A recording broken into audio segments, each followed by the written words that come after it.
You, John Fitzgerald Kennedy, do solemnly swear I, John Fitzgerald Kennedy, do solemnly swear that you will faithfully execute the office of President of the United States that I will faithfully execute the office of President of the United States and will, to the best of your ability, and will, to the best of my ability, preserve, protect, and defend the Constitution of the United States. preserve, protect, and defend the Constitution of the United States. So help you God.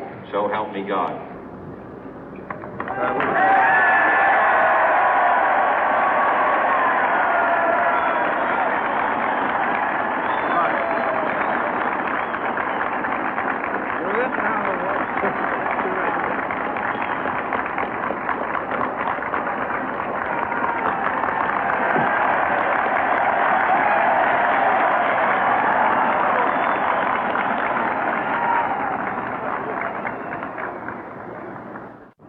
Vice President Johnson, Mr. Speaker, Mr. Chief Justice, President Eisenhower, Vice President Nixon, President Truman, Reverend clergy, fellow citizens.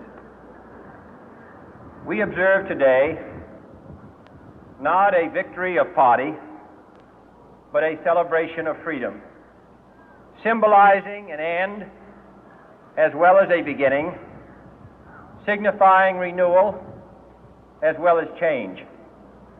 For I have sworn before you and Almighty God the same solemn oath our forebears prescribed nearly a century and 3/4 ago. The world is very different now, for man holds in his mortal hands the power to abolish all forms of human poverty and all forms of human life. And yet the same revolutionary beliefs for which our forebears fought are still at issue around the globe. The belief that the rights of man come not from the generosity of the state, but from the hand of God. We dare not forget today that we are the heirs of that first revolution. Let the word go forth from this time and place to friend and foe alike that the torch has been passed to a new generation of Americans born in this century, tempered by war, disciplined by a hard and bitter peace, proud of our ancient heritage, and unwilling to witness or permit the slow undoing of those human rights to which this nation has always been committed and to which we are committed today at home and around the world.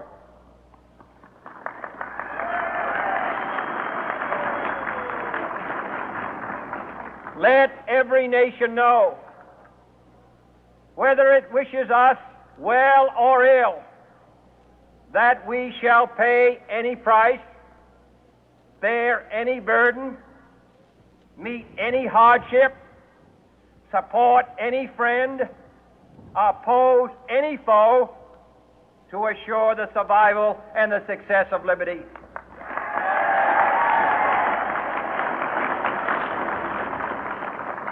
This much we pledge and more. To those old allies whose cultural and spiritual origins we share, we pledge the loyalty of faithful friends. United, there is little we cannot do in a host of cooperative ventures.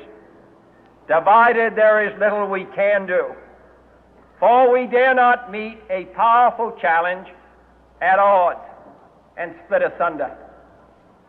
To those new states whom we welcome to the ranks of the free, we pledge our word that one form of colonial control shall not have passed away, merely to be replaced by a far more iron tyranny.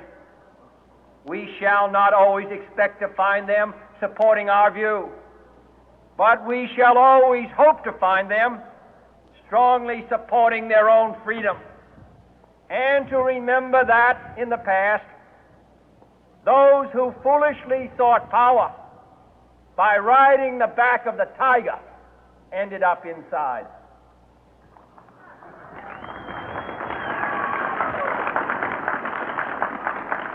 To those people in the huts and villages of half the globe struggling to break the bonds of mass misery, we pledge our best efforts to help them help themselves for whatever period is required, not because the communists may be doing it, not because we seek their votes, but because it is right.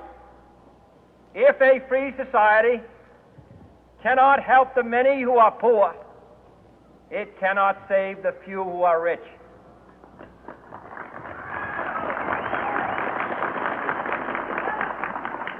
To our sister republics south of our border, we offer a special pledge to convert our good words into good deeds, in a new alliance for progress, to assist free men and free governments in casting off the chains of poverty.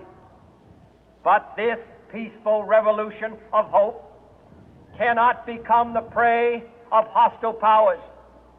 Let all our neighbors know that we shall join with them to oppose aggression or subversion anywhere in the Americas.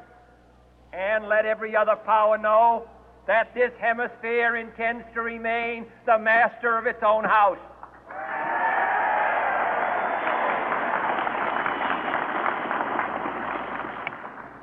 To that World Assembly of Sovereign States, the United Nations, our last best hope, in an age where the instruments of war have far outpaced the instruments of peace, we renew our pledge of support to prevent it from becoming merely a forum for invective, to strengthen its shield of the new and the weak, and to enlarge the area in which its writ may run. Finally, to those nations who would make themselves our adversary, we offer not a pledge, but a request that both sides begin anew the quest for peace. Before the dark powers of destruction, unleashed by science, engulf all humanity in planned or accidental self-destruction, we dare not tempt them with weakness, for only when our arms are sufficient beyond doubt can we be certain beyond doubt that they will never be employed. But neither can two great and powerful groups of nations take comfort from our present course, both sides overburdened by the cost of modern weapons, both rightly alarmed by the steady spread of the deadly atom, yet both racing to alter that uncertain balance of terror that stays the hand of mankind's final war. So let us begin anew, remembering on both sides that civility is not a sign of weakness, and sincerity is always subject to proof. Let us never negotiate out of fear, but let us never fear to negotiate.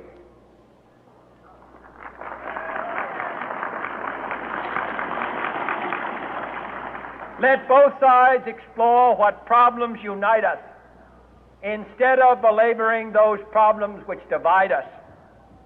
Let both sides, for the first time, formulate serious and precise proposals for the inspection and control of arms.